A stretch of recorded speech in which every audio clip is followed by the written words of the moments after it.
கனவுகளே இங்கு கடந்து போய்விட்டதே. பல எண்ண ஓட்டங்களோடு வாழ்ந்து கொண்டிருந்த பிஞ்சு அரும்புகளே எங்கே சென்று விட்டீர்கள்? இந்த இயற்கை என்னும் கோர தாண்டவம் உங்களையும் அழைத்து கொண்டு விட்டதா? உன் கனவுகள் எங்கே போனது? உங்களுடைய சிறகுகள் விரிந்த அந்த கால்கள் கைகள் எங்கே? எல்லாம் மண்ணோடு மண்ணாகி போனதோ?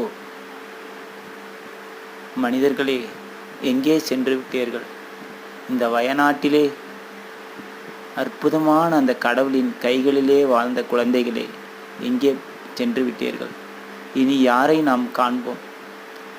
மனிதனாக பிறப்பதே ஒரு தவம் என்பார்கள். ஆனால் அந்த மனிதனே இல்லாத ஒரு இயற்கையின் கோர தாண்டவிற்கு ஆளாகி விட்டீர்களே. இனி எப்பொழுது உங்களை பார்ப்போம்?